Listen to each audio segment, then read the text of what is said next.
ಎಲ್ಲರಿಗೂ ನಮಸ್ಕಾರ. ನನ್ನ ಹೆಸರು ಛಾಯಾ ಅಂತ. ಒಂದು ಕಾಲೇಜಲ್ಲಿ ಕೆಮಿಸ್ಟ್ರಿ ಪ್ರೊಫೆಸರ್ ಆಗಿ ವರ್ಕ್ ಮಾಡ್ತಾ ಇದ್ದೀನಿ. ನನ್ನ ಇಂಟೆನ್ಷನ್ ಏನು ಈ ಚಾನಲ್ನ ಸ್ಟಾರ್ಟ್ ಮಾಡೋದಕ್ಕೆ ಅಂದರೆ, ಸಾಧ್ಯ ಆದಷ್ಟು ಕೆಮಿಸ್ಟ್ರಿ ರಿಲೇಟೆಡ್ ಟಾಪಿಕ್ನ ಸಿಂಪಲ್ ಆಗಿ ಕನ್ನಡದ ಹೇಳುವಂಥ ಪ್ರಯತ್ನ ಮಾಡ್ತಿದ್ದೀನಿ. ಕೆಮಿಸ್ಟ್ರಿ ಇಷ್ಟ ಇಲ್ದಿರೋರ್ಗೂ ಕೆಮಿಸ್ಟ್ರಿ ಕಡೆಗೆ ಸೆಳೆಯುವಂಥ ಪ್ರಯತ್ನನ ನನ್ನ ಚಾನಲ್ ಮುಖಾಂತರ ಮಾಡ್ತಾ ಇದ್ದೀನಿ. ಪರ್ಟಿಕ್ಯುಲರ್ಲಿ ಕನ್ನಡ ಮೀಡಿಯಂ ಹುಡುಗರಿಗೆ, ರೂರಲ್ ಹುಡುಗರಿಗೆ ಕೆಮಿಸ್ಟ್ರಿ ಈಸಿ ಆಗಲಿ ಅಂತ ಕನ್ನಡದಲ್ಲಿ ಹೇಳುವಂಥ ಪ್ರಯತ್ನನ ನನ್ನ ಚಾನಲ್ ಮುಖಾಂತರ ಮಾಡ್ತಾ ಇದ್ದೀನಿ. ಸದ್ಯಕ್ಕೆ ನೀವೇನಾದರೂ ಕೆಮಿಸ್ಟ್ರಿನ ಮೇಜರ್ ಸಬ್ಜೆಕ್ಟ್ ಆಗಿ ತೊಗೊಂಡಿದ್ದೀರಾ, ಫೈನಲ್ ಇಯರಲ್ಲಿ ಇದ್ದೀರಾ, ಕಿತ್ತೂರು ರಾಣಿ ಚೆನ್ನಮ್ಮ ಯೂನಿವರ್ಸಿಟಿನಲ್ಲಿ ಓದ್ತಾ ಇದ್ದೀರಾ, ಫೈನಲ್ ಇಯರಲ್ಲಿ ಇದ್ದೀರಾ ಅಂತಂದರೆ ನಿಮ್ಗೆ 2 ಪೇಪರ್ ಇರುತ್ತೆ, ಪೇಪರ್ 5 ಆ್ಯಂಡ್ ಪೇಪರ್ 6 ಅಂತ. ಪೇಪರ್ 5ಅಲ್ಲಿ 4 ಯೂನಿಟ್ ಬರುತ್ತೆ. ಅದರಲ್ಲಿ ಮೊದಲನೇ ಯೂನಿಟ್ದು ಎರಡು ಸಬ್ ಟಾಪಿಕ್ಸ್ ಬರುತ್ತೆ. ಒಂದು ಕೋಆರ್ಡಿನೇಷನ್ ಕಾಂಪೌಂಡ್ಸ್ ಒಂದು ಬರುತ್ತೆ. ಎರಡನೇದು ನಿಮಗೆ ಥಿಯರಿ ಆಫ್ ಗ್ರಾವಿಮೆಟ್ರಿಕ್ ಅನಾಲಿಸಿಸ್ ಅಂತ, ಅದರದ್ದು 2 ಟಾಪಿಕ್ಸ್ದು ವಿಡಿಯೋಸ್ ಅಪ್ಲೋಡ್ ಮಾಡಿದ್ದೀನಿ. ಅದೇ ಥರ ಯೂನಿಟ್ 2ನಲ್ಲಿ 3 ಸಬ್ ಟಾಪಿಕ್ಸ್ ಬರುತ್ತೆ. ಒಂದು ಹೆಟ್ರೋಸೈಕ್ಲಿಕ್ ಕಾಂಪೌಂಡ್ಸ್ ಬರುತ್ತೆ, ಎರಡನೇದು ಆಲ್ಕಲಾಯ್ಡ್ಸ್ ಬರುತ್ತೆ, ಮೂರನೇದು ಗ್ರೀನ್ ಕೆಮಿಸ್ಟ್ರಿ ಬರುತ್ತೆ. ಹೆಟ್ರೋಸೈಕ್ಲಿಕ್ ಕಾಂಪೌಂಡ್ಸ್ ಆಗಿರ್ಬೋದು, ಆಲ್ಕಲಾಯ್ಡ್ಸ್ ಆಗಿರ್ಬೋದು, ಆಲ್ರೆಡಿ ವಿಡಿಯೋಸ್ನ ಅಪ್ಲೋಡ್ ಮಾಡಿದ್ದೀನಿ. ಈಗ ನಾನು ಆ ಥರ್ಡ್ ಟಾಪಿಕ್ ಏನಿದೆಯಲ್ಲ ಸೆಕೆಂಡ್ ಯೂನಿಟಲ್ಲಿ ಗ್ರೀನ್ ಕೆಮಿಸ್ಟ್ರಿ, ಅದರದ್ದು ವಿಡಿಯೋ ಸ್ಟಾರ್ಟ್ ಮಾಡಿದ್ದೀನಿ. ಅದರಲ್ಲಿ ನಾನು ಇವತ್ತು ಮಾಡ್ತಾ ಇರೋವಂಥದ್ದು ಮೊದಲನೇ ವಿಡಿಯೋ. ಇವತ್ತಿನ ವಿಡಿಯೋದಲ್ಲಿ ಗ್ರೀನ್ ಕೆಮಿಸ್ಟ್ರಿ ಅಂದರೆ ಏನು, introduction to green chemistry, what are the there are 12 principles of green chemistry ಇದೆ, how this green chemistry will be used in our day to day life, taking a preparation of ibuprofen with and without principles of green chemistry ಹೇಗೆ ಮಾಡ್ಬೋದು ಐಬುಪ್ರೋಫಿನ್, ಅದನ್ನು in detail ಆಗಿ ಇವತ್ತು ಹೇಳೋಣ ಅಂತ ಅಂದ್ಕೊಳ್ತಾ ಇದ್ದೀನಿ. ಅಗೇನ್ ವೆಲ್ಕಮ್ ಟು ಕೆಮ್ಚಾಯ. ನನ್ನ ಚಾನಲ್ನ ಸಬ್ಸ್ಕ್ರೈಬ್ ಮಾಡಿ, ಶೇರ್ ಮಾಡಿ, ಸಪೋರ್ಟ್ ಮಾಡಿ. ಸೊ ನಾನು ನಿಮ್ಗೆ ಆಲ್ರೆಡಿ ಹೇಳಿದ್ದೀನಿ, ನನಗೆ ಚಾನಲ್ಗೆ ನೀವು ಹೋಗಿ ಏನು ಮಾಡಬೇಕು, ಸಬ್ಸ್ಕ್ರೈಬ್ ಮಾಡಿಕೊಂಡು ಪ್ಲೇ ಲಿಸ್ಟ್ಗೆ ಹೋಗಿ RCU 5th ಸೆಮ್ ಪೇಪರ್ 1 ಅಂತ ಕೊಟ್ಟರೆ ಎಲ್ಲ ವೀಡಿಯೋಗಳು ನಾನು ಇದುವರೆಗೂ ಯಾವ್ಯಾವ ವೀಡಿಯೋ ಅಪ್ಲೋಡ್ ಮಾಡಿದ್ದೀನಿಲ್ಲ ಅದೆಲ್ಲ ಸಿಗ್ತಾ ಹೋಗುತ್ತೆ. ಜೊತೆಗೆ ಹೇಗೆ ಅಂದರೆ ನಾನು ನಂಬರ್ಗಳು ಕೊಟ್ಟಿದ್ದೀನಿ 1 2 3 4 ಅಂತ. ನೀವು ಅದೇ ರೀತಿಯಾಗಿ ಫಾಲೋ ಮಾಡ್ಕೊಂಡು ಹೋದರೆ ವೀಡಿಯೋನ, ಸೊ ನಿಮಗೆ ಪಾಠ ಅರ್ಥ ಮಾಡ್ಕೊಳ್ಳೋಕ್ಕೆ, ಕ್ಲಾಸ್ ರೂಮಲ್ಲಿ ಪಾಠ ಕೇಳ್ದಕ್ಕೆ ಹೇಗಿರುತ್ತಲ್ಲ ಆ ರೀತಿಯಾಗಿರುತ್ತೆ. ಸಾಧ್ಯ ಆದಷ್ಟು ಸಬ್ಸ್ಕ್ರೈಬ್ ಮಾಡಿ, ಶೇರ್ ಮಾಡಿ. ನಾನು ಮಾಡ್ತಾ ಇರೋ ಇಂಟೆನ್ಷನ್ನೇ ಏನು ಅಂದರೆ ಎಲ್ಲ ಕನ್ನಡ ಮೀಡಿಯಂ ಹುಡುಗರಿಗೆ, ರೂರಲ್ ಹುಡುಗರಿಗೆ ಹೆಲ್ಪ್ ಆಗಲಿ ಅಂತ. ನಾನು ಅಷ್ಟು ಅಂದರೆ ಈಗ ಏನೋ ಒಂದು ವಿಡಿಯೋ ಮಾಡ್ತೀನಿ ಅಂತಂದರೆ ಫಸ್ಟು ನಾನು ಏನು ಮಾಡಬೇಕು, ನೋಟ್ಸ್ ಕಲೆಕ್ಟ್ ಮಾಡಬೇಕು, ಆಮೇಲೆ ಅದನ್ನು ಟೈಪ್ ಮಾಡಬೇಕು, ಅದಾದಮೇಲೆ PPT ಮಾಡಬೇಕು, PPT ಮಾಡಿದ್ಮೇಲೆ ಅದನ್ನು ವಿಡಿಯೋ ಮಾಡಬೇಕು, ವಿಡಿಯೋ ಮಾಡಿದ್ಮೇಲೆ ಎಡಿಟ್ ಮಾಡಬೇಕು, ಆಮೇಲೆ ನಾನು ನಿಮಗೆ ಅಪ್ಲೋಡ್ ಮಾಡಬೇಕು. ಇಷ್ಟೆಲ್ಲ ಮಾಡೋದಕ್ಕೆ ನನಗೆ ಒಂದು ವಿಡಿಯೋ ಹತ್ತತ್ರ ಒಂದು 15ರಿಂದ 20 ನಿಮಿಷ ಇರುವಂಥ ವಿಡಿಯೋ ಮಾಡೋದಕ್ಕೆ ನನಗೆ ಇಡೀ ದಿನ ಎಲ್ಲನೂ ನಾನು ಹ್ಯಾವ್ ಟು ಸ್ಪೆಂಡ್. ಇಡೀ ದಿನ ನಾನು ಹಾಕಿರೋವಂಥ ಎಫರ್ಟ್ಗೆ ಅದರಿಂದ ನೀವೇನು ನನಗೆ ದುಡ್ಡು ಕೊಡ್ತಾ ಇಲ್ಲ, ಅಥವಾ ನಂಗೆ ಅದರಿಂದ ಏನೂ ದುಡ್ಡು ಬರ್ತಾ ಇಲ್ಲ. ಆದರೆ ಏನಾಗ್ತಿದೆ ಅಂದರೆ ನಾನು ಹಾಕಿರುವಂಥ ಎಫರ್ಟು, ಹಾಕಿರುವಂಥ ಟೈಮು, ಹಾಕಿರುವಂಥ ಎನರ್ಜಿ, ಇಂಟರ್ನೆಟ್ಟು, ಅದೆಲ್ಲನೂ ನನ್ನ ಅಟ್ಲೀಸ್ಟ್ ಯಾರಿಗಾದ್ರೂ ಒಬ್ರಿಗೆ ತಲುಪಬೇಕು. ಇಲ್ಲ ಅಂದರೆ ಅದು ಗೋರ್ಕಲ್ಲ ಮೇಲೆ ಮಳೆ ಸುರಿದಂಥ ಸರ್ವಜ್ಞ ಅನ್ನೋ ಥರ ಆಗುತ್ತೆ. ಸೊ ಹಾಗಾಗಿ ನಾನು ಹಾಕ್ತಾ ಇರೋ ಎಫರ್ಟ್ಗೆ ನೀವು ಮೋಟಿವೇಶನ್ ಬೇಕು, ನನಗೆ ಇನ್ಸ್ಪಿರೇಷನ್ ಬೇಕು ಅಂತಂದರೆ ನೀವು ಅದನ್ನು ಜಾಸ್ತಿ ಜನ ನೋಡಬೇಕು, ಸಬ್ಸ್ಕ್ರೈಬ್ ಮಾಡಬೇಕು, ಶೇರ್ ಮಾಡಿ ನಿಮ್ಮ ಫ್ರೆಂಡ್ಸ್ ಎಲ್ಲರಿಗೂ, RCUನಲ್ಲಿ ಇರೋರಂತ ಎಲ್ಲರೂ. ಅವಾಗಷ್ಟೇ ನನಗೆ ಮೋಟಿವೇಶನ್ ಸಿಗುತ್ತೆ, ನನಗೆ ಮಾಡಬೇಕು ಅಂತ ಅನಿಸುತ್ತೆ. ಇಲ್ಲ ಅಂತಂದರೆ ನನಗೆ ಯಾಕೆ ವಿಡಿಯೋ ಮಾಡಬೇಕು, ಬರೀ 5 ಜನ ನೋಡ್ತಿದ್ದಾರೆ, 6 ಜನ ನೋಡ್ತಾ ಇರೋದಕ್ಕೆ ನಾನು ಯಾಕೆ ವಿಡಿಯೋ ಮಾಡಬೇಕು ಅಂತ ಅನ್ಸೋಕ್ಕೆ ಶುರು ಆಗುತ್ತೆ. ಹಾಗಾಗಿ ಸಾಧ್ಯ ಆದಷ್ಟು ವಿಡಿಯೋಸ್ನ ಶೇರ್ ಮಾಡಿ, ಸಪೋರ್ಟ್ ಮಾಡಿ ಅಂತ ಕೇಳ್ಕೊಳ್ತೀನಿ. ಮಾಡಿ. ಆ್ಯಕ್ಚುಲಿ ಗ್ರೀನ್ ಕೆಮಿಸ್ಟ್ರಿ ಅನ್ನೋದು ತುಂಬ ಹೊಸದೇನಲ್ಲ, ಹಳೇದನ್ನೇ. ಬಟ್ ಈಗ ರೀಸೆಂಟಾಗಿ ಗ್ರೀನ್ ಕೆಮಿಸ್ಟ್ರಿನ ಹೊಸದಾಗಿ ಅದನ್ನು ಇನ್ವೆಂಟ್ ಮಾಡಿದ್ರು ಪೌಲ್ ಆನಥರಸ್. ಅವನಿಗೆ ನಾವು ಫಾದರ್ ಆಫ್ ಗ್ರೀನ್ ಕೆಮಿಸ್ಟ್ರಿ ಅಂತ ಹೇಳ್ತೀವಿ. ಆ್ಯಕ್ಚುಲಿ ಗ್ರೀನ್ ಕೆಮಿಸ್ಟ್ರಿ ಏನು ಫೋಕಸ್ ಮಾಡುತ್ತೆ ಅಂದರೆ reducing the waste, reducing the materials that we are going to use it, either ingredients ಆಗಿರ್ಬೋದು, ರಾ ಮೆಟೀರಿಯಲ್ಸ್ ಆಗಿರ್ಬೋದು, ಇಲ್ಲಾಂದರೆ ಸಾಲ್ವೆಂಟ್ ಆಗಿರ್ಬೋದು, ಅಥವಾ ಅಜಾರ್ಟ್ಸ್ ಕಡಿಮೆ ಆಗಿರ್ಬೋದು, ರಿಸ್ಕ್ ಕಡಿಮೆ, ಸೇಫ್ಟಿ ಮೆಜರ್ಸ್ ಜಾಸ್ತಿ ಇರಬೇಕು, ಎನರ್ಜಿ ಕನ್ಸಂಪ್ಷನ್ ಕಡಿಮೆ ಇರಬೇಕು, ಕಾಸ್ಟ್ ಕಡಿಮೆ ಇರಬೇಕು. ಅದೆಲ್ಲನೂ ನಾವು ತಗೊಂಡು ನಾವು ಅದನ್ನು ಕನ್ಸಿಡರ್ ಮಾಡಿಕೊಂಡ್ರೆ ಕೆಮಿಸ್ಟ್ರಿ ಅಂತ ಹೇಳ್ತೀವಿ. Green chemistry it's also called green chemistry, clean chemistry ಅಂತ ಹೇಳ್ತಾರೆ. ಸೊ ಅದ್ರೇನು ವೇಸ್ಟ್ ಎಲ್ಲ ಜಾಸ್ತಿ ಕೊಡೋದಿಲ್ಲ, ಬೈ ಪ್ರಾಡಕ್ಟ್ ಎಲ್ಲ ಬರೋದಿಲ್ಲ, ಅಥವಾ ಅಜಾರ್ಡಸ್ ವೇಸ್ಟ್ ಏನು ಹೇಳ್ತೀವಿ ಅದು ಯಾವುದೂ ಹಾಕೋದಿಲ್ಲ ನಾವು. ಸಿಂಪಲ್ ಆಗಿರುತ್ತೆ, ಟಾಕ್ಸಿಕ್ ಯಾವುದೂ ಇರೋದಿಲ್ಲ, ಲೇಬರ್ ಕಡಿಮೆ ಇರುತ್ತೆ, ಲೋ ಕಾಸ್ಟ್ ಆಗಿರುತ್ತೆ, ಎಕೋ ಫ್ರೆಂಡ್ಲಿ ಆಗಿರುತ್ತೆ, ಸೇಫ್ಟಿ ಆಗಿರುತ್ತೆ. ಸೊ ಇದೆಲ್ಲ ಇದ್ದರೆ ನಿಮ್ಮ ಪ್ರೊಡಕ್ಷನಲ್ಲಿ ಅಥವಾ ನಿಮ್ಮ ಪ್ರಿಪ್ರೇಷನಲ್ಲಿ, ನಿಮ್ಮ ಮೆಥಡ್ಸಲ್ಲಿ, ನಿಮ್ಮ ಟೆಕ್ನಾಲಜಿನಲ್ಲಿ, ಅಂಥದಕ್ಕೆ ನಾವೇನಂತ ಕರಿತೀವಿ, ಗ್ರೀನ್ ಕೆಮಿಸ್ಟ್ರಿ ಅಂತ ಕರಿತೀವಿ, ಅಥವಾ ಎಕೋ ಫ್ರೆಂಡ್ಲಿ ಮೆಥಡ್ಸ್ ಅಂತ ಅದನ್ನು ಹೇಳ್ತೀವಿ. ಆ್ಯಕ್ಚುಲಿ ಯಾಕೆ ಇದು ಬಂತು, ಯಾಕೆ ಗ್ರೀನ್ ಬೇಕು ಅಂತ ಅವ್ರು ಯೋಚನೆ ಮಾಡೋಕ್ಕೆ ಶುರು ಮಾಡಿದ್ರು ಅಂತಂದರೆ, There are some incident that takes place in the world, not only in India, ಇಡೀ ವರ್ಲ್ಡಲ್ಲಿ ಆಗ್ತಾ ಇರೋ ಕಡೆಗೆ ಸೊ ಪಲ್ಯೂಟ್ ಆಗಿ ಆ ಪೊಲ್ಯೂಷನ್ ಎಲ್ಲ ಏನಾಗ್ತಿತ್ತು, ತೊಂದರೆ ಆಗ್ತಿತ್ತು. ಸೊ ಅದನ್ನು ಅವಾಯ್ಡ್ ಮಾಡೋದಕ್ಕೆ ನಾವು ಏನು ಮಾಡಬೇಕು, ಗ್ರೀನ್ಗೆ ಹೋಗಬೇಕು ಅಂತ ಅವರು ಕನ್ಸಿಡರ್ ಮಾಡಿಕೊಂಡ್ರು. So I have taken one river Ohio. ಅದೇನಾಗುತ್ತೆ ಅಂತಂದರೆ it has been contaminated with the chemicals. So ಅದಕ್ಕೆ ತನ್ನಷ್ಟಕ್ಕೆ ತಾನೇ ಏನಾಗ್ತಿತ್ತದು, ಬೆಂಕಿ ಹತ್ಕೊಳ್ಳೋಕೆ ಶುರು ಆಗ್ತಿತ್ತು. The river was called as the rainbow of many different colours. ಯಾಕೆಂದರೆ ಬೇರೆ ಬೇರೆ ಇಂಡಸ್ಟ್ರಿಯಲ್ ಇದ್ದವರೆಲ್ಲ ಏನು ಮಾಡ್ತಾಯಿದ್ರು, ಅದ್ರ ಪೊಲ್ಯೂಟೆಡ್ಸ್, ಆಯಿಲ್ ಇಂಡಸ್ಟ್ರಿ ಇರ್ಬೋದು, ಗ್ಯಾಸೋಲಿನ್ ಇಂಡಸ್ಟ್ರಿ ಇರ್ಬೋದು, ಪೇಂಟು, ಮೆಟಲ್ಸು ಎಲ್ಲನೂ ಏನು ಮಾಡ್ತಾಯಿದ್ರು ಅಂದರೆ ಆ ನದಿಗೆ ತಂದು ಆ ಇಂಡಸ್ಟ್ರಿಗಳದ್ದು ವೇಸ್ಟ್ಗಳನ್ನೆಲ್ಲ ತಂದು ಆ ನದಿಗೆ ಬಿಡ್ತಾಯಿದ್ರು. ಹಾಗಾಗಿ ಏನಾಗತ್ತೆ ಅಂತಂದರೆ ಆ ನದಿಗೆ rainbow of many different colours ಅಂತ ಹೇಳ್ತಿದ್ರು. ಆಮೇಲೆ ಏನಾಗುತ್ತೆ ಅಂತಂದರೆ ಎಲ್ಲರೂ ಬಿಟ್ಟು ಬಿಟ್ಟು ಏನಾಯಿತು ಅಂದರೆ ಬೆಂಕಿ ಹತ್ಕೊಳ್ಳೋಕೆ ಶುರು ಆಯಿತು 1969. ಅದಕ್ಕೆ ಅವರು ಕ್ಲವರ್ ಲ್ಯಾಂಡ್ ಸಿಟಿಸನ್ಸ್ ಜೋಕ್ ಏನು ಹೇಳ್ತಿತ್ತು ಅಂತಂದರೆ, some river chocolate brown oily bubbling with surface gases, it ooses rather than flows. The only anyone falls into river does not drown. Cleveland citizen jokes ಅಂದರೆ ಆ river ಬಗ್ಗೆ ಏನು ಹೇಳ್ತಿದ್ರು ಅಂದರೆ, chocolate ಆಗಿರುತ್ತೆ, ಚಾಕ್ಲೇಟ್ ಬ್ರೌನ್ ಇದೆ, oily ಇದೆ, bubbles ಇದೆ ಅದರೊಳಗಡೆ with sub surface gases, it oozes rather than flows. ಅದು ಹರಿಯೋದ್ರ ಬದಲು ಅದೇನಾಗುತ್ತೆ ಅಂತಂದರೆ ನೊರೆಗಳನ್ನ ಕೊಡುತ್ತೆ ಅಂತ. ಆ ರಿವರಲ್ಲಿ ಯಾರಾದರೂ ಬಿದ್ದರೆ ಅದು ಮುಳುಗೋದೇ ಇಲ್ಲ, ಯಾವಾಗೂ ತೇಳ್ತಾರೆ ಅವರು ಅಂತ ಆ ಥರ joke ಮಾಡ್ತಿದ್ರಂತೆ.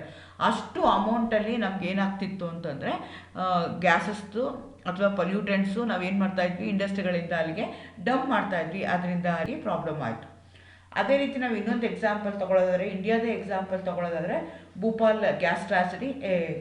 A plant accident in Bhopal, India release a methyl isocyanide. Nearly 4,000 people died till today. ಅದಾಗಲಿ ಸುಮಾರು ಹತ್ರ 60-70 ವರ್ಷ ಆಗಿದೆ. Till today the people are suffering because of that gas tragedy. ಅದೇ ರೀತಿ ಲವ್ ಕ್ಯಾನಲ್ ಅಂತ ಇನ್ನೊಂದಿತ್ತು, ನಯಾಗರ ಫಾಲ್ಸು. ಅಲ್ಲಿ NY chemical and plastic company ಏನು ಮಾಡ್ತಿತ್ತು, old canals bed as a chemical dump 30 to 50s. The land was then used for a new school and housing track. The chemicals leaked through the clay cap that sealed the dump. It was contaminated with at least 82 chemicals. The health effects of the people living there included high birth defect incidents ಇರ್ಬೋದು, nervous diseases ಇರ್ಬೋದು. ಈ ರೀತಿಯಾಗಿ problem ಆಗೋ ಥರ ಇತ್ತು. ಅದಕ್ಕೆ love canal collection ಅಂತ ಕರೀತಾರೆ. ಸೊ ಇದೆಲ್ಲನೂ ನೋಡ್ತಿದ್ದಾಗ ನಾವೇನು ಮಾಡಬೇಕು, ಇದರಿಂದೆಲ್ಲ ಏನಾಗ್ತಿದೆ, ಹ್ಯೂಮನ್ ಕೈಂಡ್ಗೆ ತೊಂದರೆ ಆಗ್ತಾ ಇದೆ. ಹಾಗಾಗಿ we should go for the safer method, we should go for the greener method, we should go for the eco friendly methods ಅಂತ ಅವರು ತಿಳ್ಕೊಂಡ್ರು. ಅದು ಹೇಳ್ತಾರೆ. ತೊಗೊಳೋದಾದ್ರೆ ನಮ್ಮದೇ ಎಕ್ಸಾಂಪಲ್ ತೊಗೊಳೋದಾದ್ರೆ ಬೆಳಂದೂರು ಲೇಕ್, ಇದು ಅದತ್ರ ಒಂದು 2 years ಬ್ಯಾಕಲ್ಲಿ ನಾವು ಅಲ್ಲಿ ಹೋಗಿ ಫೋಟೋ ತಗೊಂಡು ಬಂದಿರೋವಂಥದ್ದು. ನೋಡಿ ಎಷ್ಟು ಥರವಾದ ನಿಮಗೆ ಲ್ಯಾದರು ಬರ್ತದೆ ಅಂತ. ಅದೇ ರೀತಿ ನೋಡಿ ಲ್ಯಾದರ್ ಎಷ್ಟಾಗಿದೆ ಅಂದರೆ ಅಲ್ಲಿ ಹೋಗೋ ಬರೋ ಜನಗಳ ಮೇಲೆಲ್ಲ ಹೋಗ್ತಾ ಇದೆ, ಮನೆಗಳಿದೆ ಮನೆಗಳ ಮೇಲೆ ಹೋಗ್ತಾ ಇದೆ, ರೋಡ್ ಕಾಣಿಸ್ತಲ್ಲ ಏನಾಗ್ತಿದೆ ಆ ರೀತಿಯಾಗಿ ಆಗ್ತಿಲ್ಲ. All these things because of the pollutants that we are going to put inside the water. ಅದೇ ರೀತಿ ಅಲ್ಸೂರ್ ಲೇಕಲ್ಲಿ 2016 ಎಷ್ಟೊಂದು ಫಿಶ್ಗಳೆಲ್ಲ ಸತ್ತು ಬಂದುಬಿದ್ದು because of the BOD, insufficient oxygen to breathe. ಅದಾಗಿ ಎಲ್ಲ ಈ ಥರ ಫಿಶ್ಗಳೆಲ್ಲ ಏನು ಮಾಡ್ತಾವೆ, ಸತ್ತು ಬಿದ್ದವು. ಅದೇ ರೀತಿ ವರ್ತೂರು ಕೆರೆಯಲ್ಲಿ ನೊರೆ ಬಂದಿರೋದಿರ್ಬೋದು, ಯಮುನೂರು ಕೆರೆಯಲ್ಲಿ ಬೆಂಕಿ ಬಂದಿರೋದಿರೋದು. ಸೊ ಇದೆಲ್ಲನೂ ಆಗಿದೆ. ಸೊ ಇದೆಲ್ಲ ಯಾಕೆ ಆಗ್ತಿದೆ ಅಂದರೆ because of the human greediness. ಅಥವಾ ನಾವು ಕರೆಕ್ಟಾಗಿ ಸೇಫರ್ ಮೆಥಡಲ್ಲಿ ಅದನ್ನು ನಾವು ನಮ್ಮದು ಇಂಡಸ್ಟ್ರಿಯಿಂದ ಏನು ಹೊರಗಡೆ ಬರುತ್ತಲ್ಲ ಅದನ್ನೆಲ್ಲ ನಾವು ಡಿಸ್ಪೋಸ್ ಮಾಡದೇ ಇರೋದಕ್ಕೋಸ್ಕರ ಈ ರೀತಿ ಆಗ್ತಾ ಇದೆ. Why do we need green chemistry? So ಇದನ್ನೆಲ್ಲ ಅವಾಯ್ಡ್ ಮಾಡೋದಕ್ಕೆ, ಮ್ಯಾನ್ಕೈಂಡ್ಗೆ ತೊಂದರೆ ಮಾಡದೇ ಇರೋದಕ್ಕೆ, ಅವ್ರ ಹೆಲ್ತ್ ಹಜಾರ್ಡ್ ಆಗದೆ ಇರೋದಕ್ಕೆ we should go for chemistry. Objective of chemistry is undeniable, a very prominent part of our daily lifes. ಹಂಗಾರೆ ಇದನ್ನೆಲ್ಲ ಇಂಡಸ್ಟ್ರಿಗಳನ್ನೇ ಮುಚ್ಚಿಬಿಡೋಣ, ಇಂಡಸ್ಟ್ರಿಗಳನ್ನ ಮುಚ್ಚೋಕ್ಕಾಗಲ್ಲ. ಬೇಕಂದರೆ that has become part and parcel of our life. ಅದಿಲ್ಲದೆ ನಾವು ಜೀವನ ಮಾಡೋಕ್ಕೆ ಆಗೋದಿಲ್ಲ. ಆ ರೀತಿಯಾಗಿ ಅದ್ರ ಮೇಲೆ ನಾವು ಅಷ್ಟು ಡಿಪೆಂಡೆಂಟ್ ಆಗ್ಬಿಟ್ಟಿದ್ದೀವಿ. ಆದರೆ ಅದು ಏನಿದೆಯಲ್ಲ ಅದು ಎನ್ವೈರನ್ಮೆಂಟ್ಗೆ ಮತ್ತು ಪ್ರಾಬ್ಲಮ್ಸ್ ಏನು ಮಾಡದೇ ಇರೋಂಗೆ, ಸೈಡ್ ಎಫೆಕ್ಟ್ಸ್ ಏನೂ ಆಗದೆ ಇರೋಂಗೆ, ಕ್ಲೀನಾಗಿರೋಂಗೆ, ಎಕೋ ಫ್ರೆಂಡ್ಲಿ ಆಗಿರೋವಂಥದ್ದಕ್ಕೆ, ಕಡಿಮೆ ಹಜಾರ್ಡ್ ಆಗ್ತಾ ಇರೋಂಗೆ, ಯಾರಿಗೂ ಹೆಲ್ತ್ ರಿಸ್ಕ್ ಆಗದೆ ಇರೋ ಥರ ಮಾಡಬೇಕು ವಿತ್ ದಟ್ ಇಂಡಸ್ಟ್ರಿ. ಆ ಬರ್ತಲ್ಲ ಡಿಸ್ಪೋಸಸ್ ಎಲ್ಲ ನಾವು ಮಾಡಬೇಕಾಗತ್ತೆ. ಸೊ ಹಾಗಾದರೆ ಗ್ರೀನ್ ಕೆಮಿಸ್ಟ್ರಿ ಏನು ಹೇಳುತ್ತೆ? Looks at the pollution prevention, on a molecular scale and extremely important area of chemistry due to the importance of chemistry in our world today and implication it can show on our environment. So ಈಗ ನಿಮ್ಗೆ already ನಮಗೆ ಗೊತ್ತಾಗ್ತಾ ಇದೆ, ozone layer depletion ಆಗ್ತಾ ಇದೆ, oceans float ಆಗ್ತಾ ಇದೆ, icing of the Himalayas ಆಗ್ತಾ ಇದೆ. ಸೊ ಈ ರೀತಿಯಾಗಿ ನಿಮ್ಗೆ ಏನಾಗ್ತಾ ಇದೆ, ಎಷ್ಟೊಂದು ಪ್ರಾಬ್ಲಮ್ಸ್ ಬರ್ತಾ ಇದೆ. We are noticed so many problems related to pollution. So ಅದನ್ನೆಲ್ಲದಕ್ಕೂ ನಾವು ಸೊಲ್ಯೂಷನ್ ಹುಡ್ಕೋಬೇಕಲ್ಲ. ಆ ಸೊಲ್ಯೂಷನ್ ಯಾವುದು ಅಂದರೆ ಗ್ರೀನ್ ಕೆಮಿಸ್ಟ್ರಿ ಅಂತ ಹೇಳ್ತಾರೆ. ಸೊ ಹಂಗಂತ ಅದನ್ನೆಲ್ಲ ನಾವು ಬಿಟ್ಬಿಟ್ಟು ಇರೋಕ್ಕೂ ಆಗಲ್ಲ. ನಾನು ಮುಂಚೆನೇ ಹೇಳಿದಂಗೆ that has become part and parcel of our life. So ಹಾಗಾಗಿ ನಾವೇನು ಮಾಡಬೇಕು ಅಂದರೆ ಹೊಸ ಥರದ್ದು ಎನ್ವೈರ್ಮೆಂಟ್ಲಿ ಫ್ರೆಂಡ್ಲಿ ಇರುವಂಥ ಪ್ರೋಸೆಸ್ನ ರೆಡ್ಯೂಸ್ ಮಾಡುವಂಥದ್ದು, ಎಲಿಮಿನೇಟ್ ಮಾಡುವಂಥದ್ದು, ಅಜಾರ್ಡಿಯಸ್ ಸಬ್ಸ್ಟೆನ್ಸಸ್ನ ನಾವೇನು ಮಾಡಬೇಕಾಗತ್ತೆ, ಆ ಥರ ಪ್ರೋಸೆಸ್ನ, ಆ ಥರ ಟೆಕ್ನಾಲಜಿನ, ಆ ಥರ ಮ್ಯಾನುಫ್ಯಾಕ್ಚರ್ ಮೆಥಡ್ಸ್ನ ನಾವೇನು ಮಾಡಬೇಕಾಗತ್ತೆ, ಅಡಾಪ್ಟ್ ಮಾಡ್ಕೋಬೇಕಾಗತ್ತೆ. ಸೊ ಹಾಗಾಗಿ ಇದಕ್ಕೆ 12 ಪ್ರಿನ್ಸಿಪಲ್ಸ್ನ ಹಾಕ್ಕೊಂಡಿದ್ದಾರೆ. ಸೊ ಆ ಪ್ರಿನ್ಸಿಪಲ್ಸ್ ಮೇಲೆ ನಾವೇನು ಮಾಡಬೇಕಾಗತ್ತೆ, ವರ್ಕ್ ಮಾಡಬೇಕಾಗತ್ತೆ. ಅದು ಯಾವಾಗ 1998 Antares and Werner formulated the 12 principles of green chemistry. So throughout the world, everybody they try to follow. ಆಗುತ್ತೋ ಬಿಡುತ್ತೋ ಗೊತ್ತಿಲ್ಲ, ಬಟ್ ಅದನ್ನ ಆ ಗೈಡ್ಲೈನ್ಸ್ನ ಫಾಲೋ ಮಾಡೋದಕ್ಕೆ ಟ್ರೈ ಮಾಡ್ತಾರೆ. These serves as a guideline for the chemist seeking to the lower ecological footprint of the chemicals they produce and the process by which the chemicals are made. The invention, design, application of the chemical product, processes to reduce or to eliminate the use and generation of hazardous substances.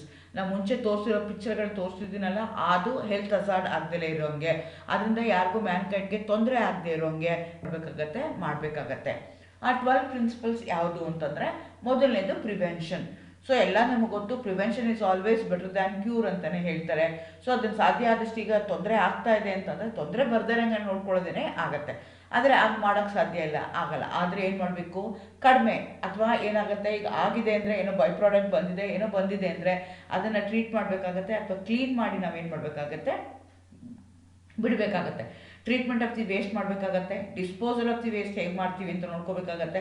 ಏನಾದರೂ recycle ಮಾಡ್ಕೊಳಕ್ಕಾಗತ್ತಾ, reuse ಮಾಡ್ಕೊಳಕ್ಕಾಗತ್ತಾ ವೇಸ್ಟ್ನ ಅಂತ ನಾವೇನು ಮಾಡಬೇಕಾಗತ್ತೆ, ನೋಡ್ಕೋಬೇಕಾಗತ್ತೆ. So green chemistry ಏನು ಹೇಳುತ್ತೆ ಅಂದರೆ, ಸಾಧ್ಯ ಆದಷ್ಟು waste ಇಲ್ಲದೆ ಇರೋಂಗೆ, ವೇಸ್ಟೇ ಬರದೇ ಇರೋ ಥರ ನೀವು ನೋಡ್ಕೊಳ್ಳಿ ಅಂತ ಅದು ಹೇಳುತ್ತೆ.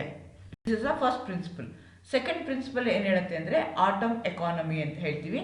ಸೊ ಆ ಪರ್ಟಿಕ್ಯುಲರ್ ರಿಯಾಕ್ಷನ್ಸಲ್ಲಿ ಯೂಸ್ ಆಗಿರುವಂಥ number of molecular weight of the desired product ಅಥವಾ ಡಿಸೈರ್ಡ್ ರಿಯಾಕ್ಟೆಂಟು ಅದ್ರ ಪ್ರೋಸೆಸ್ ಮೇಲೆ ನಾವು ಮಾಡ್ತಾ ಹೋಗ್ತೀವಿ. ಅದನ್ನು ಇನ್ ಟರ್ಮ್ಸ್ ಆಫ್ ಪರ್ಸೆಂಟೇಜಲ್ಲಿ ಕ್ಯಾಲ್ಕುಲೇಟ್ ಮಾಡ್ಕೊಳ್ತೀವಿ. So how many atoms are used for my reaction as a reactant, ಆಮೇಲೆ ಹೌ ಮಚ್ ಪ್ರಾಡಕ್ಟ್ ಬಂದಿದೆ ಅಂತ ಮುಂಚೆ ತೋರಿಸ್ತೀನಿ, ನಾನು ಕ್ಯಾಲ್ಕುಲೇಷನ್ ಎಲ್ಲ ಮಾಡಿ ಹೇಗಾಗುತ್ತೆ ಅಂತ. ಸೊ ಅದು ಅಂದರೆ ನಂದು ರಿಯಾಕ್ಟೆಂಟ್ಸ್ ಏನು ತೊಗೊಂಡಿದ್ರೆ ಎಲ್ಲ ರಿಯಾಕ್ಟೆಂಟ್ಸು ಕನ್ವರ್ಟ್ ಆಗಿದೆಯಾ ಪ್ರಾಡಕ್ಟಿಗೆ, ಸೊ ಆಗಿದ್ರೆ ಎಷ್ಟು ಪರ್ಸೆಂಟ್ ಆಗಿದೆ ಅದನ್ನೇ ಕ್ಯಾಲ್ಕುಲೇಟ್ ಮಾಡಿ, ಅದಕ್ಕೆ ನಾವು ಆಟಮ್ ಎಕಾನಮಿ ಅಂತ ಹೇಳ್ತೀವಿ. ಅದೇ ರೀತಿ ಲೆಸ್ ಅಜಾರ್ಡಿಯಸ್ ಕೆಮಿಕಲ್ ಸಿಂಥಿಸಿಸ್. ಸೊ ನಾವು ಸಾಧ್ಯ ಆದಷ್ಟು ನಾವೇನು ಮಾಡಬೇಕಾಗತ್ತೆ ಅಂತಂದರೆ, ಆ ಕೆಮಿಕಲ್ಸ್ ಸಿಂಥಿಸಿಸ್ ಏನಿದೆಯಲ್ಲ, ಅಜಾರ್ಡಿಯಸ್ ಇರುವಂಥದ್ದು ಅಥವಾ ಜನ್ರೇಟ್ ಆಗುವಂಥದ್ದು ಅದನ್ನೆಲ್ಲ ಸಾಧ್ಯ ಆದಷ್ಟು ಎಲಿಮಿನೇಟ್ ಆಗುವಂಥದ್ದು, ಟಾಕ್ಸಿಸಿಟಿ ಇಲ್ಲದೆ ಇರೋ ಥರದ್ದು, ಹ್ಯೂಮನ್ ಹೆಲ್ತ್ಗೆ ಮತ್ತು ಎನ್ವೈರನ್ಮೆಂಟ್ಗೆ, ಎಕಾಲಜಿ ಸಿಸ್ಟಮ್ಗೆ ಏನು ತೊಂದರೆ ಆಗದೆ ಇರೋ ಥರ ನಾವು ಮಾಡಬೇಕಾಗತ್ತೆ. ಇಲ್ಲ ಅದು ಬೇಕೇ ಬೇಕು ಅಂದರೆ ಅದನ್ನು ಹೇಗೆ ಮಿನಿಮೈಸ್ ಮಾಡೋದು, ರೀಸೈಕಲ್ ಮಾಡೋದು ಹೇಗೆ, ರಿಡಕ್ಷನಲ್ ಸೋರ್ಸ್ ಮಾಡೋದು ಹೇಗೆ, ಪ್ರಾಡಕ್ಟ್ ಮಾಡಿಫಿಕೇಷನ್ ಹೇಗೆ ಮಾಡ್ಕೋಬೇಕು, ಪ್ರೋಸೆಸ್ನ ಯಾವ ರೀತಿ ಮಾಡಿಫಿಕೇಷನ್ ಮಾಡ್ಕೋಬೇಕು, ಸೊ ಅದನ್ನೆಲ್ಲ ನಾವೇನು ಮಾಡಬೇಕಾಗತ್ತೆ, ನೋಡಿಕೊಂಡು ರೀತಿಯಾಗಿ ನಾವು ಫಾಲೋ ಮಾಡಬೇಕಾಗತ್ತೆ. ಅದು ಥರ್ಡ್ ಪ್ರಿನ್ಸಿಪಲ್. ನಾಲ್ಕನೇ ಪ್ರಿನ್ಸಿಪಲ್ ಏನು ಹೇಳುತ್ತೆ ಅಂದರೆ ಡಿಸೈನಿಂಗ್ ಸೇಫರ್ ಕೆಮಿಕಲ್ಸ್. ನಾವೇನು ಮಾಡಬೇಕಾಗುತ್ತೆ, ಡಿಸೈನ್ ಮಾಡ್ಬೇಕಾದ್ರೆ ಸೇಫರ್ ಆಗಿರುವಂಥ ಕೆಮಿಕಲ್ಸ್ನ ಯೂಸ್ ಮಾಡ್ಕೋಬೇಕಾಗತ್ತೆ. ಟಾಕ್ಸಿಕ್ ಇಲ್ಲದೆ ಇರುವಂಥದ್ದು, ಎಕೋ ಫ್ರೆಂಡ್ಲಿ ಆಗಿರುವಂಥದ್ದನ್ನು ನಾವು ನೋಡ್ಕೋಬೇಕಾಗತ್ತೆ. Next safer solvent and auxiliaries. So ನಾವು ಸಾಲ್ವೆಂಟ್ ಏನು ಯೂಸ್ ಮಾಡ್ತಿರಲ್ಲ ಅದು ಎಕೋ ಫ್ರೆಂಡ್ಲಿ ಆಗಿರುವಂಥದ್ದು ಅಥವಾ green which has been obtained from the natural sources ಇರುವಂಥದ್ದು, ಆ ರೀತಿಯಾಗಿ ನಾವು ಮಾಡ್ಕೋಬೇಕಾಗತ್ತೆ. ಸೊ ಸಾಲ್ವೆಂಟ್ ಸೆಲೆಕ್ಷನಲ್ಲಿ 3 ಥರ ಕ್ಲಾಸಿಫೈ ಮಾಡ್ತಾರೆ. ಸಾಲ್ವೆಂಟ್ನ ಪ್ರಿಫರ್ಡು, ಯೂಸಬಲ್ಲು, ಅನ್ಡಿಸೈರಬಲ್ ಅಂತ ಹೇಳ್ತಾರೆ. ಅಂಥದ್ದನ್ನು ಸಾಧ್ಯ ಆದಷ್ಟು ನಾವೇನು ಮಾಡಬೇಕಾಗತ್ತೆ, ಅವಾಯ್ಡ್ ಮಾಡಬೇಕಾಗತ್ತೆ. ಯೂಸಬಲ್ ಅನ್ನೋದನ್ನ ತಡೆಯೋಕ್ಕೆ ಆಗೋದೇ ಇಲ್ಲ ಅಂದರೆ ಏನು ಮಾಡಬೇಕಾಗತ್ತೆ, ಯೂಸ್ ಮಾಡಬೇಕಾಗತ್ತೆ. ಪ್ರಿಫರ್ಡ್ ಅಂದರೆ ಯಾವ್ಯಾವುದು ಅಂದರೆ ವಾಟರ್ ಇರ್ಬೋದು, ಅಸಿಟೋನ್ ಇರ್ಬೋದು, ಮೆಥನಾಲ್ ಇರ್ಬೋದು, ಬ್ಯೂಟನಾಲ್ ಇರ್ಬೋದು, ಐಸೋಪ್ರೋಪೈಲ್ ಅಸಿಟೇಟ್ ಇರ್ಬೋದು, ಮಿಥೈಲ್ ಕೀಟೋನ್ ಇರ್ಬೋದು, ಇದನ್ನೆಲ್ಲ ನಾವೇನಂತ ಕರಿತೀವಿ, ಪ್ರಿಫರ್ಡ್ ಸಾಲ್ವೆಂಟ್. ಇದರಿಂದ ನಿಮಗೆ ಹಾರ್ಮ್ಫುಲ್ ಎಫೆಕ್ಟ್ಸ್ ಇರೋದಿಲ್ಲ. ಬೈ ಪ್ರಾಡಕ್ಟ್ ಬರೋ ಅಂಥದ್ದನ್ನು ಈಸಿಯಾಗಿ ನಾನು ಅದನ್ನು ಡಿಸ್ಪೋಸ್ ಮಾಡ್ಬೋದು ಅಥವಾ ಅದನ್ನು ಮಿನಿಮೈಸ್ ಮಾಡ್ಬೋದು. ಅಂಡ್ ಯೂಸಬಲ್ ಯಾವುದು ಅಂದರೆ ಸೈಕ್ಲೋಹೆಕ್ಸೇನ್ ಇರ್ಬೋದು, ಎಪ್ಟೋನ್ ಇರ್ಬೋದು, ಐಸೋಆಕ್ಟೇನ್ ಇರ್ಬೋದು, ಝೈಲಿನ್ಸ್ ಇರ್ಬೋದು, ಅಸ್ಟಿಕ್ ಆ್ಯಸಿಡ್, ಇಥಿಲೀನ್ ಗ್ಲೈಕಾಲ್, ಇದನ್ನೆಲ್ಲ ಯೂಸ್ ಮಾಡಲೇಬಾರ್ದು ಅನ್ನೋಂಥದ್ದು ಯಾವುದು ಅಂದರೆ ಬೆನ್ಸಿನ್ ಇರ್ಬೋದು, ಕಾರ್ಬನ್ ಟೆಟ್ರಾಕ್ಲೋರೈಡ್ ಇರ್ಬೋದು, ಡಯಾಸಿನ್ ಇರ್ಬೋದು, ಕ್ಲೋರೋಫಾರ್ಮ್ ಇರ್ಬೋದು, ಆ ಥರ ಹೆಕ್ಸೇನು, ಪೆಂಟೇನು, ಇದನ್ನೆಲ್ಲ ನಾವು ಅನ್ಡಿಸಬಲ್ ಸಾಲ್ವೆಂಟ್ ಅಂತ ಹೇಳ್ತೀವಿ. ಅದನ್ನು ಸಾಧ್ಯ ಆದಷ್ಟು ನಾವೇನು ಮಾಡಬೇಕಾಗತ್ತೆ, ಯೂಸ್ ಮಾಡೋದನ್ನು ಕಡಿಮೆ ಮಾಡಬೇಕಾಗತ್ತೆ ಅಥವಾ ಕಂಪ್ಲೀಟ್ಲಿ ಅದನ್ನ ಎಲಿಮಿನೇಟ್ ಮಾಡಬೇಕಾಗತ್ತೆ. ಅದು 5th ರೂಲ್. 6th ರೂಲ್ ಏನು ಹೇಳುತ್ತೆ ಅಂದರೆ ಡಿಸೈನ್ ಫಾರ್ ಎನರ್ಜಿ ಎಫಿಷಿಯನ್ಸಿ ಅಂತ ಹೇಳುತ್ತೆ. Energy requirement for the chemical process should be recognise for the environmental economical impact and should be minimised. So ಆ ರಿಯಾಕ್ಷನ್ಗೆ ಏನು ಎನರ್ಜಿ ನಾವು ಸ್ಪೆಂಡ್ ಮಾಡ್ತಾ ಇದ್ದೀವಲ್ಲ ಅದನ್ನು ಸಾಧ್ಯ ಮಾಡ್ಕೊಳಕ್ಕೆ ಆಗತ್ತಾ. ಸೊ ನಾವು ಲೋಯರ್ ಟೆಂಪ್ರೇಚರ್ಲಿ ಅಥವಾ ಪ್ರೆಷರಲ್ಲಿ without doing a reaction at a very high temperature ಏನಾದರೂ ಮಾಡ್ಕೊಳಕ್ಕಾಗತ್ತಾ. ಸೊ ಆಲ್ಟರ್ನೇಟಿವ್ ಮೆಥಡ್ ನನಗೆ ಯಾವ್ದಾದ್ರು ಇದೆಯಾ, instead of using a fossil fuels use ಮಾಡೋದ್ರ ಬದಲು voltaic, hydrogen, fuel cells, bio based fuels, ಇದನ್ನೆಲ್ಲ ಯೂಸ್ ಮಾಡ್ಕೋಬೋದಾ. ಇದನ್ನೆಲ್ಲ ಯೂಸ್ ಮಾಡ್ಕೊಂಡು ಏನು ಮಾಡ್ಕೋಬೋದು, ನಂದು ಎನರ್ಜಿ ಎಫಿಷಿಯನ್ಸಿನ ನಾನೇನು ಇನ್ಕ್ರೀಸ್ ಮಾಡ್ಕೋಬೋದು. ಅದೇ ರೀತಿ use of renewable feed stock. So ನಾವು ಯಾವುದು ರಾ ಮೆಟೀರಿಯಲ್ ಯೂಸ್ ಮಾಡ್ತೀವಲ್ಲ ಅದು ರಿನ್ಯೂಯಬಲ್ ಆಗಿರುವಂಥದ್ದನ್ನು ಏನಾದರೂ ಮಾಡೋಕ್ಕೆ ಸಾಧ್ಯನಾ ಅಂತ. ಫಾರ್ ಎಕ್ಸಾಂಪಲ್ ಕಾರ್ನ್ ತೊಗೊಂಡು ಕಾರ್ನ್ ಸ್ಟಾರ್ಚ್, ಅದರಿಂದ ಲ್ಯಾಕ್ಟಿಕ್ ಆ್ಯಸಿಡ್ ಮಾಡಿಕೊಂಡು ಅದರಿಂದ ನಾವೇನು ಮಾಡ್ತೀವಿ, PLA ಪೆಲೆಟ್ಸ್ ಮಾಡಿಕೊಂಡು ರೋಲ್ ಸ್ಟಾಕ್ ಮಾಡಿ ಅದನ್ನು ಮಲ್ಟಿಪ್ಯಾಕ್ ಅಂದರೆ ಪ್ಲಾಸ್ಟಿಕ್ ಪ್ರಿಪ್ರೇಷನ್ಗೆ ನಾವು ಮಾಡೋಕ್ಕೆ ಸಾಧ್ಯನಾ ಅಂತ. ಪಾಲಿಲ್ಯಾಕ್ಟಿಕ್ ಆ್ಯಸಿಡ್ ಅಂತ ಹೇಳ್ತೀವಿ, PLA for the production of plastic production. So ಅದನ್ನು ನಾವೇನು ಮಾಡ್ಕೋಬೋದು ಅಂತಂದರೆ ಕೆಮಿಕಲ್ ಮೆಥಡಿಂದನೂ ಮಾಡ್ಬೋದು, ಬಯೋಡಿಗ್ರೇಡಬಲ್ ಆಗಿರುವಂಥದ್ರಲ್ಲೂ ಮಾಡ್ಬೋದು. ಕಾರ್ನ್ ತೊಗೊಳ್ತಾರೆ, ಕಾರಿಂದ ಸ್ಟಾರ್ಚ್ ಮಾಡ್ತಾರೆ, ಸ್ಟಾರ್ಚಿಂದ ರಿಫೈನ್ಡ್ ಡೆಕ್ಸ್ಟ್ರೋಟ್ ಮಾಡ್ತಾರೆ, ಫರ್ಮೆಂಟೇಷನ್ ಮಾಡಿ ಅದನ್ನು ಲ್ಯಾಕ್ಟಿಕ್ ಆ್ಯಸಿಡ್ ಕನ್ವರ್ಟ್ ಮಾಡ್ತಾರೆ. ಆ ಲ್ಯಾಕ್ಟಿಕ್ ಆ್ಯಸಿಡ್ನ ಏನು ಮಾಡ್ತೀವಿ ನಾವು, ಪಾಲಿಮರ್ ಪ್ರೊಡಕ್ಷನ್ ಮಾಡ್ತೇವೆ, ಪಾಲಿಲ್ಯಾಕ್ಟಿಕ್ ಆ್ಯಸಿಡ್ ಆಗುತ್ತೆ. ಅದನ್ನು ಪಾಲಿಮರ್ ಮಾಡಿಫಿಕೇಷನ್ ಮಾಡಿದಾಗ it may be in form of fibre ಬರುತ್ತೆ, ಫಿಲಮ್ ಬರುತ್ತೆ, ಥರ್ಮೋ ಫಾರ್ಮಿಂಗ್ ಬರುತ್ತೆ, ಬಾಟ್ಲು, ಓವನ್, ನಾನ್ ಓವನ್, ಈ ರೀತಿಯಾಗಿ ಬೇರೆ ಬೇರೆ ರೀತಿಯಲ್ಲಿ ನಾವು ಅದನ್ನು ಮಾಡ್ತಾ ಹೋಗ್ತೀವಿ. ಈ ರೀತಿಯಾಗಿ ಬಯೋಡಿಗ್ರೇಡಬಲ್ ಆಗುವಂಥದ್ದನ್ನು ನಾನು ಏನು ಮಾಡಬೇಕಾಗತ್ತೆ, ಫೀಡ್ ಸ್ಟಾಕ್ನ ಯೂಸ್ ಮಾಡಬೇಕಾಗತ್ತೆ for my reaction. For example ಈಗ ಸಿಂಥಸಿಸ್ ಆಫ್ ಅಡಿಪಿಕ್ ಆ್ಯಸಿಡ್, ಇನ್ನೊಂದು ಎಕ್ಸಾಂಪಲ್ ತೊಗೊಳೋದಾದರೆ traditional synthesis of adipic acid ಏನು ಮಾಡಬೇಕಾಗುತ್ತೆ, ನಾನು ಬೆನ್ಝೀನ್ ತೊಗೊಂಡು ಸೈಕ್ಲೋಹೆಕ್ಸೇನ್ ಮಾಡಿ, ಆಮೇಲೆ ಸೈಕ್ಲೋಹೆಕ್ಸೋನೈನ್ ಮಾಡಿ, ಆಮೇಲೆ ಸೈಕ್ಲೋಹೆಕ್ಸಾನ್ ಮಾಡಿ, ಆಮೇಲೆ ಅಡಿಪಿಕ್ ಆ್ಯಸಿಡ್ ಮಾಡಬೇಕಾಗತ್ತೆ. ಅದ್ರ ಬದಲು ನನಗೆ ಎಕೋ ಫ್ರೆಂಡ್ಲಿ ಮೆಥಡ್ ಅಂದರೆ ಈ ಕೋಲೆ ಯೂಸ್ ಮಾಡ್ಕೋಬೋದು, ಡಿಗ್ಲೂಕೋಸ್ನ ಈ ಕೋಲೆ ಯೂಸ್ ಮಾಡ್ಕೊಂಡು ನಾನು ಏನು ಮಾಡ್ಬೋದು, ಅಡಿಪಿಕ್ ಆಸಿಡಾಗಿ ಮಾಡ್ಕೋಬೋದು. So this is an alternative feedstock. So ನನಗೆ ಗ್ಲೂಕೋಸು ಈಸಿಯಾಗಿ ಸಿಗುತ್ತೆ, which is eco friendly. Versus benzene ಅಂದರೆ ನಾಟ್ ಎಕೋ ಫ್ರೆಂಡ್ಲಿ, ಇಲ್ಲದೆ ಇರೋವಂಥದ್ದು, ನಂಬರ್ ಆಫ್ ಸ್ಟೆಪ್ಸು ಜಾಸ್ತಿ ಆಗುತ್ತೆ, ಯೂಸ್ ಮಾಡಿ ನಾನು ಮಾಡ್ತಾ ಹೋಗ್ಬೋದು. ಅದೇ ರೀತಿ ಫಾಸ್ಜಿನ್ ನಿಮ್ಗೆ ಗೊತ್ತು, ಇಟ್ಸ್ ಹೈಲಿ ಪಾಯ್ಸನಸ್ ಗ್ಯಾಸ್ ಅಂತಲೇ ಹೇಳ್ತೀವಿ. ಅದನ್ನು ನಾವು ಪಾಲಿಕಾರ್ಬೊನೇಟ್ ಪ್ರಿಪ್ರೇಷನ್ಗೆ ಯೂಸ್ ಮಾಡ್ತೀವಿ. ಅದನ್ನು ಬಿಟ್ಬಿಟ್ಟು ಡೈಫಿನೈಲ್ ಕಾರ್ಬೊನೇಟ್ನ ಯೂಸ್ ಮಾಡಿ ನಾವೇನು ಮಾಡೋದು, ಆಲ್ಟರ್ನೇಟಿವ್ ಫಾರ್ ಫಾಸ್ಜಿನು ಯೂಸ್ ಮಾಡೋದ್ರ ಬದಲು ನಾವೇನು ಮಾಡಬೇಕು ಅಂತಂದರೆ ಬಿಸ್ ಫಿನಾಲ್ನ ತೊಗೊಂಡು ಅದನ್ನು ಪಾಲಿಮರೈಸೇಷನ್ ಮಾಡಿ ಪಾಲಿಕಾರ್ಬೊನೇಟ್ನ ಮಾಡ್ಬೋದು, in which I am not going to use the phosgene. So ಈ ರೀತಿಯಾಗಿ ನಾನು ಆಲ್ಟರ್ನೇಟಿವ್ ಮೆಥಡ್ಗಳನ್ನ, ಆಲ್ಟರ್ನೇಟಿವ್ ಫೀಡ್ ಸ್ಟಾಕ್ನ, ಆಲ್ಟರ್ನೇಟಿವ್ ರಿಯಾಕ್ಟೆಂಟ್ಸನ್ನು ನಾನು ಏನು ಮಾಡ್ಕೋಬೇಕಾಗತ್ತೆ, ಐಡೆಂಟಿಫೈ ಮಾಡಬೇಕಾಗತ್ತೆ. ಆಯ್ತಾ. Reduce derivatives. ಸೊ ಅದ್ರ ಜೊತೆಗೆ ಏನು ಬರುತ್ತೆ, ಯಾವುದೋ ಒಂದು ರಿಯಾಕ್ಷನ್ ಬಂದಾಗ ನಮ್ಗೆ ಏನಾಗುತ್ತೆ ಅಂತಂದರೆ, ನನಗೆ ಆ ಡಿಸೈರ್ಡ್ ಪ್ರಾಡಕ್ಟ್ ಬೇಕು ಅಂದಾಗ ನಾನು ಬ್ಲಾಕಿಂಗ್ ಆಫ್ ದಿ ಗ್ರೂಪ್ ಮಾಡ್ತೀನಿ, ಪ್ರೊಟೆಕ್ಷನ್ ಮಾಡ್ತೀನಿ, ಡಿಪ್ರೊಟೆಕ್ಷನ್ ಮಾಡ್ತೀನಿ, ಟೆಂಪರರಿ ಮಾಡಿಫಿಕೇಶನ್ ಮಾಡ್ಕೊಳ್ತೀನಿ ಫಿಸಿಕಲ್ ಕೆಮಿಕಲ್ ಪ್ರೋಸೆಸ್ಸಲ್ಲಿ. ಇದನ್ನೆಲ್ಲ ನಾನು ಏನು ಮಾಡಬೇಕಾಗತ್ತೆ, ಮಿನಿಮೈಸ್ ಮಾಡಬೇಕಾಗತ್ತೆ. ಸೊ ಆ ನಂಬರ್ ಆಫ್ ಸ್ಟೆಪ್ಸ್ ಜಾಸ್ತಿ ಆದಂಗೆ ನಂಬರ್ ಆಫ್ ರಿಯೇಜೆಂಟ್ ಯೂಸ್ ಮಾಡೋದು ಜಾಸ್ತಿ ಆಗ್ತಾ ಹೋಗುತ್ತೆ. ನಂಬರ್ ಆಫ್ ರಿಯೇಜೆಂಟ್ ಜಾಸ್ತಿ ಯೂಸ್ ಮಾಡ್ದಂಗೆ ಬೈ ಪ್ರಾಡಕ್ಟ್ ಬರುವಂಥದ್ದು, ವೇಸ್ಟ್ ಆಗುವಂಥದ್ದು ಜಾಸ್ತಿ ಆಗ್ತಾ ಆಗುತ್ತೆ. ಸೊ ಹಾಗಾಗಿ ನಾವೇನು ಮಾಡಬೇಕಾಗತ್ತೆ, additional reagent generate more waste product, more time ಬೇಕಾಗುತ್ತೆ, higher cost of the product ಆಗುತ್ತೆ. ಸೊ ಇದನ್ನೆಲ್ಲ ಮಾಡಬೇಕಾಗತ್ತೆ, ರೆಡ್ಯೂಸ್ ಮಾಡಬೇಕಾಗತ್ತೆ. Next we can also use the catalyst ಏನು ಯೂಸ್ ಮಾಡಿದ್ರೆ ಏನಾಗುತ್ತೆ, ನಿಮಗೆ ರಿಯಾಕ್ಷನ್ ಫಾಸ್ಟಾಗಿ ಆಗುತ್ತೆ, ಎನರ್ಜಿ ರಿಕ್ವೈರ್ಮೆಂಟ್ ಕಡಿಮೆ ಆಗುತ್ತೆ, ಸಿಂಗಲ್ ಡಿಸೈರ್ಡ್ ಪ್ರಾಡಕ್ಟೇ ಬರುತ್ತೆ, ಮಿನಿಮಮ್ ವೇಸ್ಟ್ ಆಗುತ್ತೆ. ಸೊ ನಾನು ಸೆಲೆಕ್ಟಿವ್ ಆಗಿ ಯಾವ ಕೆಟಲಿಸ್ಟ್ನ ಯೂಸ್ ಮಾಡ್ಬೋದು ಇನ್ ಟರ್ಮ್ಸ್ ಆಫ್ ಸೈಕೋಮೆಟ್ರಿಕ್ ರಿಯೇಜೆಂಟ್, ಅದು ಎಷ್ಟು ರಿಲೀಸ್ ಆಗುತ್ತೆ, ಎಷ್ಟು ಎಕ್ಸ್ಪ್ಲೋಷನ್ಸ್ ಆಗುತ್ತೆ, ಏನು ಫೈರ್ಸ್ ಆಗುತ್ತೆ, ಅದನ್ನೆಲ್ಲ ನಾವು ಏನು ಮಾಡ್ಕೋಬೇಕಾಗತ್ತೆ, ನೋಡ್ಕೋಬೇಕಾಗತ್ತೆ.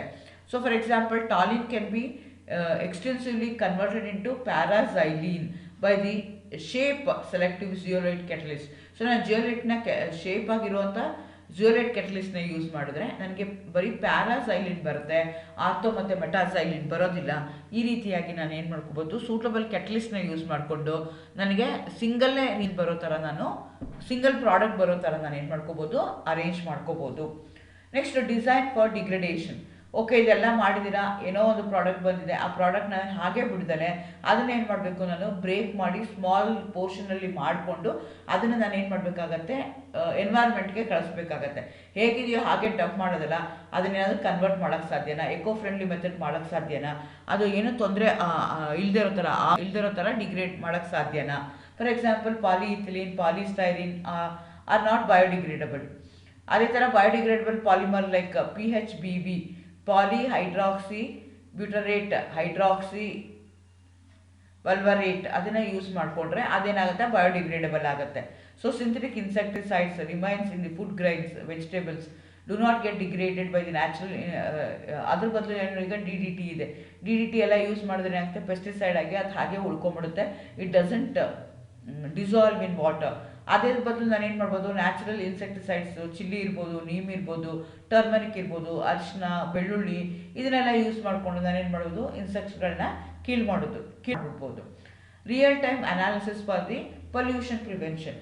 ಸೊ ನನಗೆ ಬೇರೆ ಟೈಮ್ ಅಂದರೆ ಅನಾಲಿಸಿಸ್ ಇರ್ಬೋದು, ಮೆಥಡಾಲಜಿಸ್ ಇರ್ಬೋದು, ಟೆಕ್ನಾಲಜಿ ಇರ್ಬೋದು, ಅದನ್ನು ನಾನು ಏನು ಮಾಡ್ಕೋಬೇಕಾಗತ್ತೆ, ಚೇಂಜ್ ಮಾಡ್ಕೋಬೇಕಾಗತ್ತೆ, ಮಾಡಿಫೈ ಮಾಡಿಕೊಂಡು ಪೊಲ್ಯೂಷನ್ ನಾನು ಏನು ಮಾಡಬೇಕಾಗತ್ತೆ, ಕಂಟ್ರೋಲ್ ಮಾಡಬೇಕಾಗತ್ತೆ. ಸೊ ಮಾನಿಟರ್ ಮಾಡಬೇಕು, ಕಂಟ್ರೋಲ್ ಮಾಡಬೇಕು, ಹಜಾರ್ಡಸ್ ಫಾರ್ಮೇಷನ್ ಆಗಲ್ವಾ ಅಂತ ನಾನು ಚೆಕ್ ಮಾಡ್ಕೋಬೇಕಾಗತ್ತೆ. Inherently safer chemistry for accident prevention. So ಈಗ ನೀವು ಪರ್ಟಿಕ್ಯುಲರ್ಲಿ ಸಾಲ್ವೆಂಟ್ಗಳನ್ನೆಲ್ಲ ಯೂಸ್ ಮಾಡಿದ್ರೆ ಅವಾಗ ಏನಾಗುತ್ತೆ, that may leads to accidents ಇರ್ಬೋದು, ಅದನ್ನು ಅವಾಯ್ಡ್ ಮಾಡೋದಕ್ಕೆ, ಅಥವಾ ಎಕ್ಸ್ಪ್ಲೋಷನ್ಸು, ಫೈರ್ಸು, ಗ್ಯಾಸಸ್ಸು ಯಾವುದಿರುತ್ತೆ ನನ್ನ ರಿಯಾಕ್ಷನ್ ಮೆಥಡಲ್ಲಿ, ರಿಯಾಕ್ಷನ್ ಪ್ರೋಸೆಸ್ಸಲ್ಲಿ, ರಿಯಾಕ್ಷನ್ ಟೆಕ್ನಾಲಜಿನಲ್ಲಿ, ಅದನ್ನು ನಾನು ಏನು ಮಾಡಿಫೈ ಮಾಡ್ಕೋಬೇಕಾಗತ್ತೆ. ಓಕೆ, ಹಾಗಾದರೆ ಎಫಿಷಿಯನ್ಸಿ ಪ್ಯಾರಾಮೀಟರ್ಗಳು ಯಾವ್ಯಾವುದು?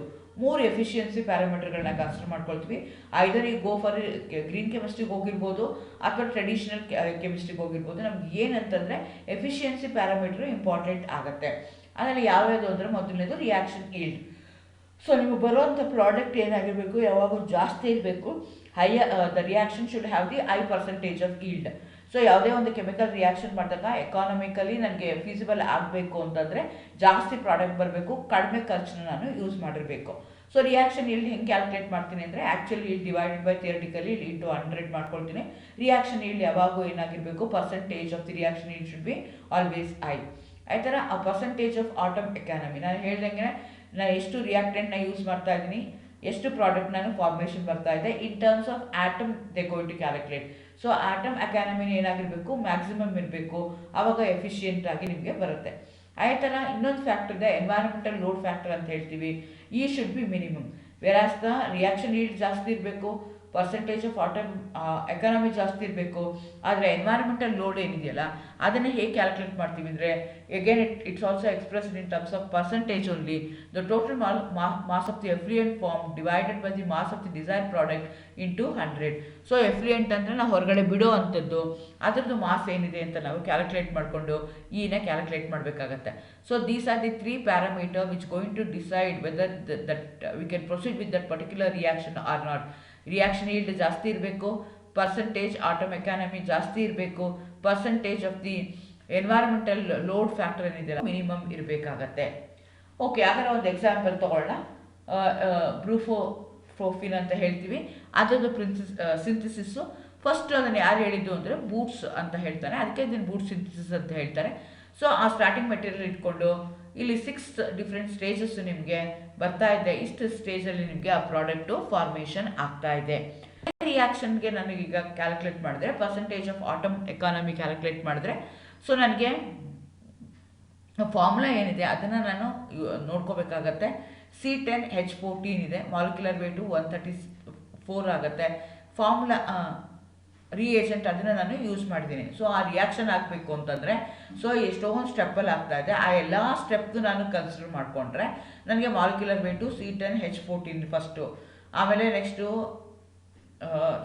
ಯಾವ್ಯಾವುದು ನಾನು ಅದು ಎಂಟೈರ್ ಕೆಮಿಕಲ್ ರಿಯಾಕ್ಷನಲ್ಲಿ ಈಚ್ ಸ್ಟೆಪ್ಪಲ್ಲಿ ಯಾವ್ಯಾವುದು ನಾನು ರಿಯೇಜೆಂಟ್ನ ಯೂಸ್ ಮಾಡಿದ್ದೀನಿ, ಯಾವ್ಯಾವುದು ರಿಯಾಕ್ಟೆಂಟ್ನ ಯೂಸ್ ಮಾಡಿದ್ದೀನಿ, ಅದರದ್ದು ಫಾರ್ಮುಲಾ ಬರ್ಕೊಂಡಿದ್ದೀನಿ, ಅದರದ್ದು ಮಾಲಿಕ್ಯುಲರ್ ವೇಟ್ನ ನಾನು ಕ್ಯಾಲ್ಕುಲೇಟ್ ಮಾಡ್ಕೊಂಡಿದ್ದೀನಿ. ಸೊ ಅದನ್ನೆಲ್ಲ ಸೇರಿಕೊಂಡಾಗ ನನಗೆ 514.5 ಬಂದಿದೆ ರಿಯೇಜೆಂಟ್. ಯೂಸ್ಡ್ ಯಾವುದು? ಹಂಗಾದ್ರೆ ನಾನೀಗ ಎಷ್ಟೋ ಯೂಸ್ ಮಾಡಿದ್ದೀನಿ. ಇದೆಲ್ಲ ಮಾಡಿದ್ಮೇಲೆ ಏನಾಗ್ತಿದೆ, ಐಬೋಪ್ರೋಫಿನ್ ಫಾರ್ಮೇಷನ್ ಆದಮೇಲೆ ನನಗೆ ಪ್ರಾಡಕ್ಟ್ ಬರ್ತಾ ಇದೆ.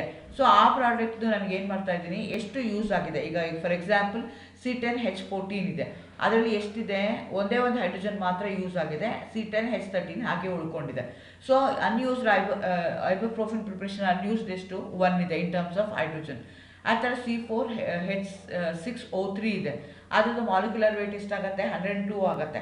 ಸೊ ಆದರೆ ಫಾರ್ಮುಲಾ ಅದು ಯೂಸ್ ಮಾಡಿಕೊಂಡಿರೋ ಫಾರ್ಮುಲಾ ಯಾವುದು, C4H6O3 ನಲ್ಲಿ ಯೂಸ್ ಆಗಿರೋಂಥದ್ದು ಯಾವುದು, C2H3 ಮಾತ್ರ ಯೂಸ್ ಆಗಿದೆ, ಅದರದ್ದು ವೆಯ್ಟ್ ಎಷ್ಟಾಗುತ್ತೆ 27. ಅನ್ಯೂಸ್ಡ್ ಎಷ್ಟಾಗಿದೆ 75% ಮಾಲಿಕ್ಯುಲರ್ ವೆಯ್ಟ್ ಇದೆ. ಅದೇ ಥರ ನಾನು ಏನು ಮಾಡ್ತೀನಿ, C4H7C1O2 ತೊಗೊಳ್ತೀನಿ, ಆ ಯೂಸ್ಡ್ ಎಷ್ಟು, ಅನ್ಯೂಸ್ಡ್ ಎಷ್ಟು, ಹಾಗೆ ಏನು ಮಾಡ್ತಾ ಹೋಗ್ತೀನಿ.